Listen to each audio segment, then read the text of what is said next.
দুষ্কর হয়ে যায়। ঝোল মতো নয়, বকতে বকতে আমার চা ঠান্ডা। শুনবেন, আমি তো ঠিক বলতে পারবো না। সঙ্গে সঙ্গে দরজাটা খুলে ফেলেছে। Hello everyone, good morning and welcome back to my channel. আশা করি সবাই ভালো আছেন এবং সুস্থ আছেন, আমরাও ভালো আছি।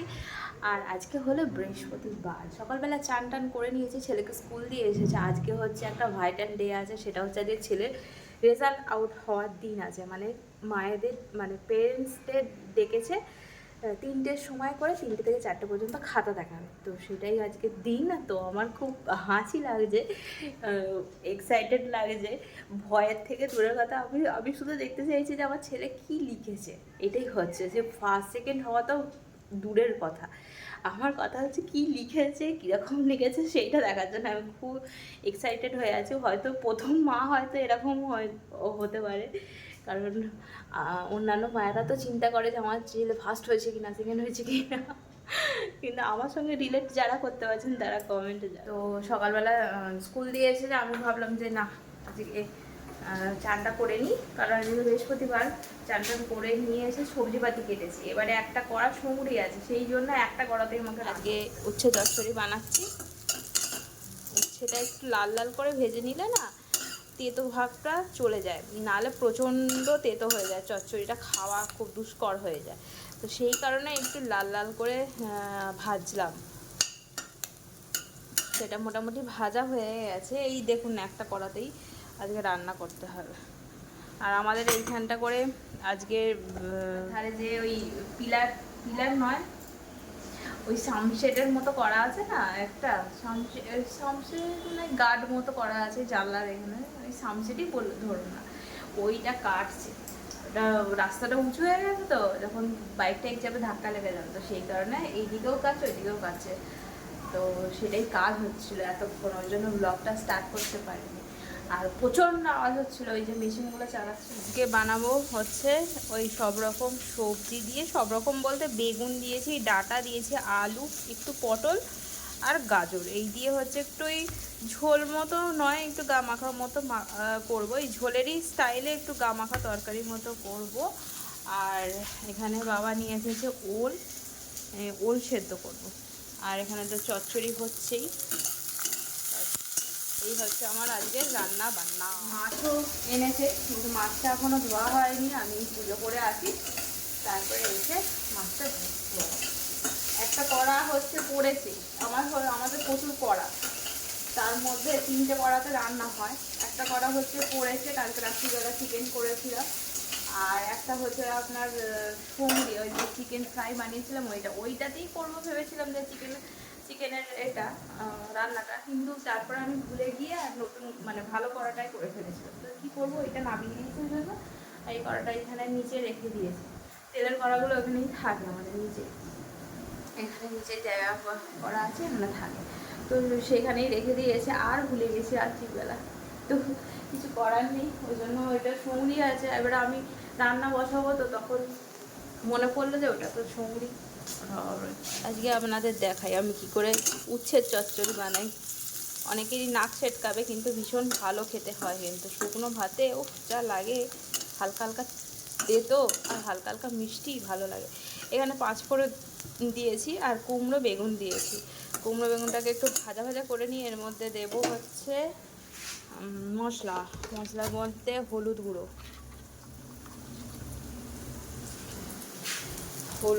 দেবো, আর একটু দেবো, তারপরে দেবো একটু জিরে গুঁড়ো, এটা ধনে গুঁড়ো, আর একটু জিরে গুঁড়ো, একটু ধনে গুঁড়ো। তো একটু একটু করে দেবো যাতে ফ্লেভারটা ভালো। একটু ভাজা ভাজা হয়ে যাওয়ার পর এর মধ্যে দিয়ে দিলাম একটুখানি নুন, আর মিষ্টির জন্য একটুখানি দেবো চিনি। চিনিটা ব্যবহার করা ঠিক নয়, কিন্তু আজকে চিনিটাই ব্যবহার করতে হবে, গুড় শেষ হয়ে গেছে, তাহলে আমরা গুড়ই ব্যবহার করি। 1 চামচের মতো চিনি দিয়ে দিলাম। এটা আমি সিটি মেরে নেবো প্রেশার কুকারে দিয়ে, সিটি মেরে নেবো, তাড়াতাড়ি হয়ে যাবে, কারণ আমাকে পুজো করতে যেতে হবে সেই কারণে। আর সিটি মারার সময় উচ্ছেগুলো দেবেন না, উচ্ছেগুলো সিটি মেরে যখন কড়াতে ঢেলে যখন জলটা শুকনো করাবেন, তখন উচ্ছেগুলো দিয়ে নাড়াচাড়া করে উপর থেকে সর্ষের তেল অবশ্যই সর্ষের তেল ছড়াবেন। আমার শ্বশুরমশাই যেহেতু লঙ্কা খায় না, এতে একটু লঙ্কা ফোড়ন দেবেন, মানে শুকনো লঙ্কার ফোড়ন মাস্ট। এটা হচ্ছে আমার মায়ের রেসিপি, যেটা আপনাদের সাথে শেয়ার করব। এরকমভাবে আমরা চচ্চড়িও বানাই, শাক দিয়ে দিই শুধু, ব্যাস, দারুণ খেতে হয়। বকতে বকতে আমার চা ঠান্ডা হয়ে গেল। টিফিন করতে বসেছি, ডাল মুড়ি খাচ্ছি আর কি। আগে বিয়ের পর যখন এখানে নতুন বিয়ে করে আসি, তখন এখানে দীর্ঘদিন 2-3 বছর ধরে সকালবেলা টিফিনে ডাল আর মুড়ি খেয়েছি। ডাল সকালবেলা শাশুড়িমা করতো, ডাল আর হচ্ছে মানে ভাত খাওয়ার ডাল, যেটা শাশুড়িমা করতো ডাল আর ভাতটা। তো সেইখান থেকে নিয়ে আমিও খেতাম, আর আমার শ্বশুরমশাই খেত ওই ভাতের ডাল দিয়ে মুড়ি। আর একটু চানাচুর না ছড়ালে না হয়, একটুখানি তো ওই সব দিতেই হবে, না হলে তো গলা দিয়ে নামবে না। আর আমি তো বাপের বাড়িতে টিফিনই করতাম না, ওই যখন বেলার দিকে ফুচকা উল্টো পাল্টা খাবার আর কি খেতাম প্রচুর। আজকে আপনাদের একটা ঘটনা শোনাবো, যেটা আমাদের বাড়িতেই হয়েছিল। শাশুড়িমা আসুক, কারণ আমি থাকাকালীন সেই ঘটনাটা হয়নি, বহু বছর আগেকার ঘটনা। আমার শাশুড়িমার মুখেই আপনারা শুনবেন। আমি তো ঠিক বলতে পারবো না, কারণ আমি সেই সময় ছিলাম না। আমাদের বাড়িতে ডাকাত পড়েছিল, তো সেই গল্পটা, ডাকাত পড়ার গল্পটা আমার শাশুড়িমা আসলে আপনাদের শোনাবো, ঠিক আছে? তো তখন, আচ্ছা এখন বলবো না কিছু, তখন শাশুড়িমা বলবে, ঠিক আছে? বলো। 26 আষাঢ় রাত্রি 12টার সময় মেঝে বিছানা করেছিলাম। দিয়ে মনে টান আমাকে এখানে শুয়েছি, তো বাবা বললো এত আজ গরম হচ্ছে, বাইরে শোবো আমি। তো বাইরে শো, তবে বাইরে তখন তো ওদের গেট ফেট হয় না, কিছু না, খালি সেইটা বাইরে ওই দিকটা শুলো। ওইদিকে শুয়েছে, শোয়ার পর আমারও চোখ লেগে গেছে, মন তো ঘুমোচ্ছিল। তারপরে তোর বাবা শুয়ে পড়েছে, সে ওই পাশ ফিরে আছে, ফিরে দেখছে পাঁচিলের ওপর যেন কে উঠে বসছে। তোর বাবা উঠে বসে পড়েছে, মশারি খাটিয়েছে, মশারি ভেতর থেকে ওই কেরা এই শালা করে লাফিয়ে পড়লো তুলসী মন্দিরের কাছে, লাফিয়ে পড়েই ছুটে চলে গেল। তোর বাবা তাড়াতাড়ি, আমার ননদ তখন এইখানটা শুয়েছিল, বলছে দরজাটা খোল। দিদির সঙ্গে সঙ্গে দরজাটা খুলে ফেলেছে, খুলে আর ঢুকে পড়েছে। ঢুকে দু ভাই বোনে এরকম আটকাচ্ছে, আমি চেঁচামেচিতে আমিও উঠে পড়ি, ওটা করছি আটকাচ্ছে। আর ওরা কী করেছে, সাবন দিয়ে করে দিয়েছে, তো খুলে গেছে গেটটা নয়, শুধু খিলটা দিয়েছে, খিলটা হয়ে গেছে। দু ভাই বোনে চেপে ধরেছে, আর তারা একটুখানি দিয়েছে, দেওয়ার পরই দরজাটা ফাঁক হয়ে গেছে। তখন এই কলারশিকার গেট ফেট ছিল না, ওই ডাকাতি হওয়ার পরই তো হলো, তখন তো ছিল না, একটা করে খিল খালি থাকতো। আর তখন তো আমরা ওই ঘরেই সব কিছু করতাম, খালি রান্নাঘরে একবার চুরি হয়ে গেছে বলে খাবার। তারপরে এবার দরজা ঢুকে পড়েছে, ঢুকতেই একবারে করছে, এধার ওধার করছে। দিয়ে তারপরে আমি তখন কী করেছি, মনকে নিয়ে ওইখানে চুপ করে, ও এদিকে দৌড়ে দাঁড়িয়ে আছে, আর এধার দেখ কোথায় কী আছে, দেখি কোথায় কী আছে দেখ। আমি তখন তাড়াতাড়ি কী করবো, হাতটাকে করে খুলে নিয়ে আর এখানে এতে ঢুকিয়ে দিয়েছি। তখন খাটটাই ছিল, খাটের পাশেতে একটা মাঝে বুটুনো ছিল, তার ভেতর ঢুকিয়ে দিয়েছি। দিয়ে তারপরে রাখছে, সব করছে, ধারোদার করছে, বুঝে না সব মেরে ফেলবো, না মেরবো, কোথা খেয়েছে, যে না কোথা কী আছে দেখো না। দেখছি আমার যা কী করেছে, ও ঢোকার আগেই খুলে রেখে, তখন তো সবাই কানের গলার হাতে পড়ে থাকতো, সব খুলতো না তো। ও কী করেছে, ভেন্টিলেটারের ভেতর ভেতর ঢুকিয়ে দিয়েছে। এমন করছে, ভেন্টিলেটারের ভেতর থেকে বার করে দিতে হলো, এমন করছে, না মেরে দেবো, একবারে করছে। তারপর আমাদের ঘর ঢুকে বলছে, এই আমাকে মা বলে করছি, মা কোথায় কী আছে দাও। আমি বলি, আমি হাতে চুড়ি ছিল, চুড়িটা খুলে দিল, সোনার নোয়াল ছিল, নোয়ালটাকেও খুলে দিয়েছি। বলে না থাক, ওটা থাক, ওটা মায়েদের থাক। দিয়ে তারপর থেকে যে আমার দিদিমণিকেও তাই করছে, দিদিমণি কানের ছিল, নিয়ে নিল, আর করলো, খুলতে পারেনি। আর মা ওইখানে তক্তবস্তা ছিল, মা শুয়েছিল, মা উঠে পড়েছে, সব ভয়ে। অনেক রাত্রিরে না? হ্যাঁ, তখন 12টা 2:30 হবে, এই প্রথমে এদের কেষ্টর বাবা উঠে ওইখানে করছিল আর এই ঘাটে আর দেখছি ঝাড়ের গাছের পাতাগুলো নড়ছে, যে ওকে দেখতে পেয়ে না লুকিয়ে পড়েছে। দিয়ে তারপরে ওইদিকে পাঁচিলটা টপকে ওইদিকে পাঁচিলটা টপকে এসেছি, এসে একজন পর্যন্ত ঢুকেছে। দিয়ে তারপরে পরপর সব ঢুকে পড়লো। টোটাল কতজন ছিল? প্রায় 12-14 জন মতো ছিল। এ ঘর ও ঘর, আমাদের ঘরে 2 জন ঢুকেছিল। দিদা মায়ের কাছেও গেছে 2 জন, আর বাইরে ওখানে দাঁড়িয়েছিল কজন, ভেতরে 4-5 জন ঢুকেছিল আর কি, আর উঠোনে দাঁড়িয়েছিল। দিয়ে তারপরে দেখি ওই যে কেউ না দিলে এ করবো, করছে মেরে ফেলবো। দিয়ে তখন আমি কী করলুম, যখন বলছে মেরে ফেলবো আমি তখন কী কোমরটাকে বেশ করে বাঁধলুম। আমি কারুর গায়ে যদি হাত দাও আমি কাউকে রক্ষা দেবো না, আমিও মেরে দেবো করে। আমার তখন নিজের একটা না কি তেজ এসে গেছে। তখন যেই আমি বলেছি না না না মা না মা না, তুমি তো যা হয় তুমি দাও, তুমি মা দাও। আমি মেরবো, আমি মনকে আমাকে টিপে ধরে আছি।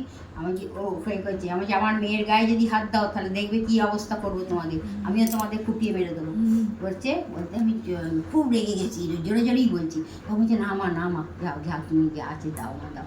আমি যে এইটা আমার এসে রয়েছে নিয়ে নাও। দিয়ে তারপরে এটা কানের খুলে দিলাম, হাতটা তো লুকিয়ে ফেলেছিল, আর চুড়ি দুটো খুলে দিচ্ছি। দিয়ে তারপরে নোয়াটাও শোনার, নোয়াটা না না মা থাক, ওটা থাক। দিয়ে তারপরে প্রথমে খুলে দিয়ে দিয়েছিল, দিয়ে আবার নিজেই দিল, বলে এইটার মা, এটা তোমাদের মঙ্গলে দিন, এটা না। দিয়ে তারপরে এসব বলে এ করে নিয়ে চলে গেল। চলে যাওয়ার পরই তারপরে আমার সব আটটা আর কারোর ঘুম হবে না, কিছু না, সব উঠে সব বসে আছি আর কি। সকালবেলা সব খবর পেয়েছে। হ্যাঁ কেষ্ট বাবাকেও তাই, কেষ্ট বাবা এখানে উঠেছিল, ওকেও তাই বলছে এই বুড়ো একদম উঠবি না, চুপ করে বসে থাকবি ওখানে বসে। ফাঁকা ওদের ফাঁকা বাড়ি তখন, হ্যাঁ ওই যে করতে এসেছিলো। আর রকিও শুয়েছিল, ও দেখতে পেয়েছে, ও বাইরেই শোয় বলে আর কি ও দেখতে পেয়েছে। বাইরেই শুয়ে, তখন গরমকাল তো বাইরে রকি শুয়ে। আমাদের এখানে বাঁধানো এটা ছিল, ওইখানে শুয়ে থাকতো রাত্রিবেলা, তখন এসে রসা শুতো, গরমকাল তো শুতো। দিয়ে তারপরে বলছে এই বুড়ো একদম চেঁচাবি না, চেঁচালে তোকে মেরে ফেলবো। ও সেই চুপ করে আছি করে। আর হাসি ঠাকুমাও তাই, ও ছিল পাশে, ও তাই চুপ করে আছে এরকম করছে। দিয়ে তারপরে এসব করে নিয়ে চলে গেল। আর তো আমাদের সব ঘুম নেই, ভয়ে একদম, হ্যাঁ মাথার কাঁচা, ভয়ে থাকতে আমার কাঁচা, বুঝতে পারিনি তো। তারপরের দিন তো রাত্রিরে কারোরই ঘুম আসেনি ভয়েতে, কদিনই ঘুম আসে। সেটাই তো বলছি। প্রথমে দোকানে শুতে যেত, কি বলে তো বাবা, একদিন 2 দিন শুতো, তার জেঠু শুতো, দোকানে চুরি হয়ে গেছি বলে। তারপরে ওরা বলে তরুণ বলে আমি শোবো তো দোকানে, মানে ভেতরে নয় বাইরেটা সেটা। তাও সেই হলো, দিয়ে বললো যে না শুতে হবে না, ওই কাউকে মেরে ফেলে দেবে আর দেবে। দোকানে দুয়ার হলো, তারপরে ওইদিকে জানলা করে দিল, ওই দিক দিয়ে জানলা, পিছন দিকে জানলা ভেঙে ঢুকেছিল, ঢুকে সব চুরিয়ে চলে যায়। তরুণ এখানে ঘুমোচ্ছে, ভেতরে হচ্ছে, আওয়াজ হচ্ছে। তারপরে উঠে করেছে, দেখেছে, এসে ছুটে বলতে, ওগুলো তো চোর। হ্যাঁ ভোরবেলা বলতে এসেছি দোকানে না, ওইদিকে তারপরে ডাকাতি হওয়ার পর সব এসেছিল তো সবাই শুনে, হ্যাঁ সবাই এসেছিল, সব জিজ্ঞেস করছে কী হলো, এইসব ব্যাপার হলো, সব জিজ্ঞেস করতে এসেছি। অঞ্চলের সব থেকে এলো, বলছি বাবা কোথাও দিয়ে পাঁচিল টপকে উঠেছিল। তারপরে আমাদের পাঁচিলটা কত উঁচুতে, হ্যাঁ তখন কত উঁচু, আর তখন আমাদের রাস্তা তো কত নিচু, আমাদের মনে কর বাইরের রকটা কত উঁচুতে ছিল। প্রথমে রাস্তাটা হতে, তবে রকটা ভাঙলো, তখন তো রাস্তায় হয়নি, তখন আরো নিচু, তখন নিচু, আরো মাটির রাস্তা আরো নিচু, কাদা জমেছে, আর যেত সবু রাস্তা। আর এই দিক থেকে বন, এটা পাহাড় ছিল বনের একবারে বিশাল। এখানে জ্যাঠিমা কাটতে যেত, দেখতেই পাওয়া যেত না, এত পাহাড় একদম বন ছিল একবারে। আর তারপরে তো নিচে থেকে আমরা করে দেখতাম, কেউ যদি এদিকে থেকে দেখতেই পাওয়া যেত না, ওপর ডাল উঠলে। তাল গাছ ছিল, আর ছিল সব, শুনেছি এখানে ওই তাল গাছ, ওই তাল এইখানটা ছিল, ওই তাল গাছ আমাদের